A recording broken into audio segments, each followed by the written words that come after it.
નમસ્કાર, આપનું સ્વાગત છે ગુજરાતનો અવાજ ચેનલ ઉપર અને હું છું આપની સાથે પત્રકાર કાજલ સુવા। દેવભૂમિ દ્વારકા જિલ્લો કે જે ખૂબ છેવાડાનો જિલ્લો છે, અમારે અહીંયા શિક્ષણની સ્થિતિ એટલી ખરાબ છે, ખેડૂતોની સ્થિતિ એટલી ખરાબ છે, રોજગારીની કોઈ તકો નથી।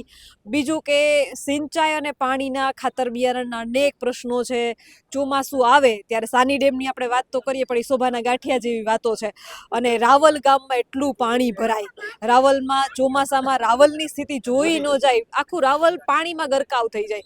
મહાનગરપાલિકા છે, નગરપાલિકા છે રાવલ, તો એમ છતાંય આટલી ખરાબ સ્થિતિ, એટલે સ્થિતિ બહુ ખરાબ છે। અહીંના તમે રોડ જો, ડામરના રસ્તા, ઉબડ ખાબડ, એટલે અહીંના ખેડૂતો, પહેલા તો એક તો આ ખેડૂતો જે શાંતિથી જીવે છે, જે અવાજ નથી ઉઠાવતા, આ ખેડૂતોની શાંતિને ક્યાંક ને ક્યાંક તંત્ર મૂર્ખામી સમજી રહ્યું છે કે ખેડૂતો ભોળા છે, બોલતા નથી એટલે જેમ છે એમ હાલ્યું જાય।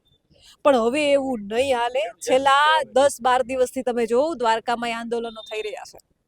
તમારે સમજવાની જરૂર છે કે હવે શું કરવું। 27 ખૂબ નજીક છે, 27નો લાભ લેવા માગે જ છો, તમે માગો જ છો, 100% માગો છો 27નો લાભ લેવા, તો તમારા માટે આ ગોલ્ડન સમય છે। અત્યારે ખેડૂતોની માંગો પૂરો કરો અને 27નો લાભ લઈ જાઓ।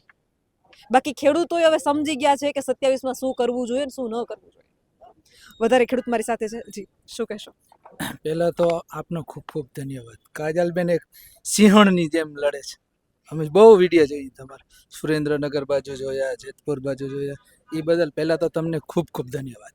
સૌથી પહેલા નીડર પત્રકાર, પહેલા દેવાંશીબેન આમ નામ જાતા, હવે દેવાંશીબેને છોડી દીધો, હવે અત્યારે અમારો સહારો કાજલબેન સુવા। અને આ જિલ્લો મારો છે તો મને આમ આનંદ થાય અંદરથી કે ભાઈ આપણા જિલ્લાના પ્રશ્નો છે। કયું ગામ આપનું?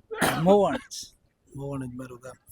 પહેલા તમને ખૂબ ખૂબ ધન્યવાદ, અને અમારા ગામમાં તમે વધેરા એ બદલ તમારો આભાર ખેડૂતો માટે। બીજા નંબરમાં પાણી બાબતમાં 3 કરોડને ખર્ચે સરકારે અહીંયા એક બનાવ્યું છે પાણીનું છમ, તો એ 3 કરોડ રૂપિયાનો બનાવ્યો ખર્ચો કર્યો, હજી તો ઉદ્ઘાટન નથી થયું, એનું ઉદ્ઘાટન નથી થયું ગટકી ડેમમાં પાણી છોડવા માટે, તો એની હિસાબે સરકાર કંઈક કરે। આ 3 કરોડના રૂપિયા ગયા એ તો પ્રજાના પૈસા જ છે, અને લાઈન એ લોકોએ દાબી છે, તો એ બધી એમને ભંગાર થઈ જાય। તો પાણી છોડે તો કંઈક બધાને ઉપયોગ આવે। અને બીજો પ્રશ્ન, અમારા ગામનો રોડ બહુ ખરાબ છે। તમે આવ્યા ને ખંભાળિયા થઈ, લગભગ 2 વર્ષથી આ મીડિયામાં આવે છે કે હમણાં બની જશે, હજી નથી બની। સરપંચ શ્રી અમારા છે, એને કંઈ ખ્યાલ હોય તો કીએ રોડ બાબતમાં। બહુ અતિ ગંભીર હાલત છે રોડની, એમ 2 વર્ષથી।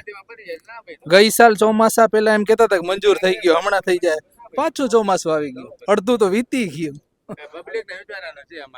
પબ્લિક ને જ વિચારવું પડે, બાકી પણ કઈ છે નહીં। આ લોકો તો કઈ પ્રશ્ન ઉકેલ કરવાના છે નહીં, તો પબ્લિક ઉકેલ કરી શકે આનો સમજી લે। કારણ કે સીતાવી નજીક આવે છે, હવે આખું કોઈ વિપક્ષતા છે જ નહીં, ખંભાળિયા તાલુકો આખું બધું છે।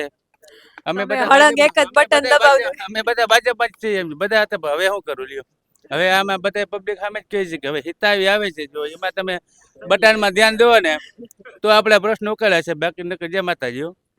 આમાં આ હાલત છે પબ્લિક ને સમજી લે। કારણ કે પબ્લિક ને હવે અમારે જવાબ દેવા પડે ને કે ભાઈ આ રોડ, એ લોકો એમ કહેતા ભાઈ આ ચૂંટણી પતી જાય ને રોડ ચાલુ થાય, ના થયો લ્યો, તો પબ્લિક તમને કે ને ભાઈ આ કા રોડ ચાલુ નથી, હવે કે દિવાળી પછી ચોમાસું બેસી ગયું, ચોમાસું આવ્યું નથી, હવે આ દિવાળી પછી રોડ થાય, હવે દિવાળી પછી કઈ થાય એ કઈ નક્કી નથી સમજી લ્યો।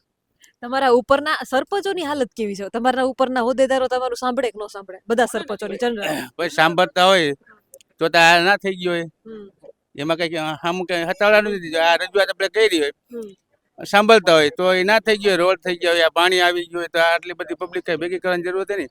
અમારા લેખિતા દીધેલા છે સમજી લ્યો, તો એ લોકોને પાણી છોડી દેવું જોઈએ ને। પાણી છોડ્યું હોત તો અહીંયા આટલા ભેગા કરત ના કરત, હજી એ પાણી આવી જાય તો સારું છે સમજી લે, નકર પછી બધું પબ્લિક માટે જ છે ને બેન, આપણે એમાં કઈ છે ને, આ ખુલ્લે આમ જ મેદાન જ છે કે આ હિતાવીની ચૂંટણી આવે જ છે, પબ્લિક ને વિચારવાનું કયું બટન દબાવ નહીં।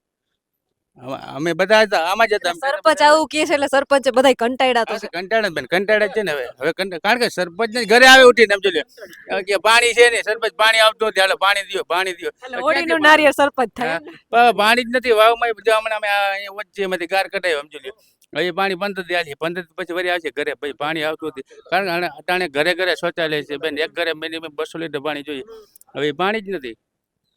સરકાર આજે બહાર જવું હોય તો પાણી દેવું જોઈએ ને પહેલા સમજી લ્યો, કારણ કે એ બધું પાણી થઈ રહ્યું અત્યારે. એટલે પબ્લિક છે ને સરપંચ આગળ જ પેલા આવે. ક્યાં આવે? સરપંચ આગળ હરેક ગામમાં આવે. એમ જોઈએ આપણે અમારે એક ગામમાં નહીં, હરેક ગામમાં. તો હવે એ લોકો એમ જોઈએ અમારે જ જવાબ દેવાના ને. અમે ઉપર રજૂઆત કરીએ છીએ.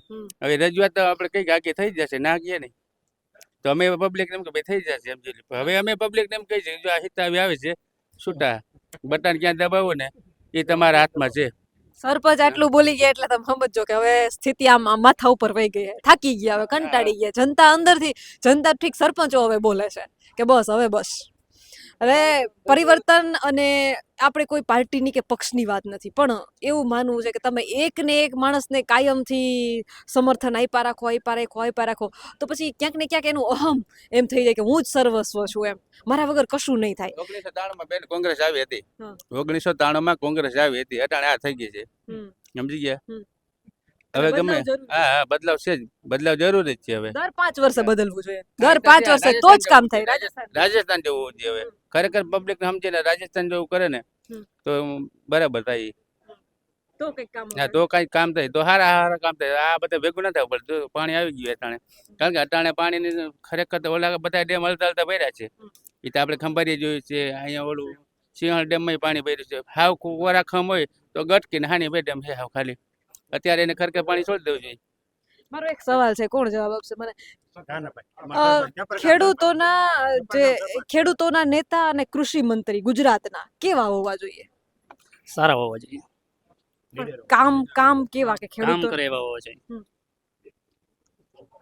આપણી સરકારશ્રીને એક જ માંગણી છે કે અત્યારે આપણે પાણીનો પ્રશ્ન છે, તો ગમે એમ કરે અને ડેમ ભરાય, કોઈ પશુને માણસને પાણી મળી રહે. પછી પશુ માણસ મરી જાય પછી પાણી આપે તો શું કામનું? એટલે જેમ બને એમ આપણે ટૂંકમાં ડેમ ભરાય એવી આપણી માંગણી છે. કોઈ બી વસ્તુનું આવેદન પત્ર સિવાય હલ જ નથી. કોઈ બી ચીજ આંદોલન ને આવેદન અને એનો કઈ પાછો મિનિંગ નથી રહેતો. કઈ નિર્ણય નથી આવતો. ખોટા બધા રોગા બધાનો ટાઈમ વેસ્ટ જાય. કોઈ બી ચીજ માંગણી કરો તમે એટલે સીધો આવેદન ભેગા થાવ, મીટિંગ કરો ને. ખરેખર આવું ના હોવું જોઈએ. કોઈ બી પ્રશ્ન હોય ને પેલા હલ થઈ જવો જોઈએ. ગમે એ ચીજ તમે લ્યો, કોઈ બી લાઈન થી કરી પાણી પ્રશ્ન, કોઈ બી વસ્તુ આવેદન સિવાયની વાત. વિદ્યાર્થી આ તે બધી ટોટલ વસ્તુમાં એમ બધું માંગવું જ પડે સરકાર પાસે. બધું એનું છતાંય માંગવું પડે. આખી સરકાર એની નકર પેલા કેતા ઉપર ઓની આ એક આ જોવા જેવું આ પેનલ અને છતાંય માંગવું પડે. નકર ખરેખર એને બધો સમયસર, એને તો ખબર જ હોય ને, તંત્રને ખબર કેટલા પગાર લે છે બધા અધિકારીઓ, એને ખબર હોય. બધી અધિકારી છે બહુ અતિ હારાય છે, ખરાબ એનાથી ડબલ છે. 70% અધિકારી વધારે કરપ્શન વાળા છે, 30% હારાય છે નથી એમ. પણ પછી હાલે. એટલે ખેડૂતો અને બધાય જનતાની, સર્વે જનતાની માંગણી છે કે હવે થોડોક બદલાવ તો જરૂરી છે. એટલા માટે કે એમ કે સળંગ કીધું ને કે એક જ બટન ઉપર અમે બધાએ મતદાન કર્યા રાખ્યું છે.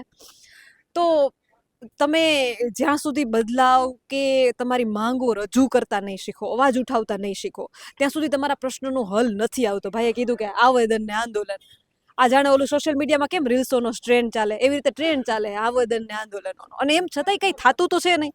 આવેદન આપી ક્યાં ફરક પડે છે? હમણાં જામનગરમાં ખેડૂતોએ આવેદન આપ્યું, મોરબીમાં આપ્યું, સુરેન્દ્રનગરમાં આપ્યું, કચ્છના ખેડૂતો હેરાન છે.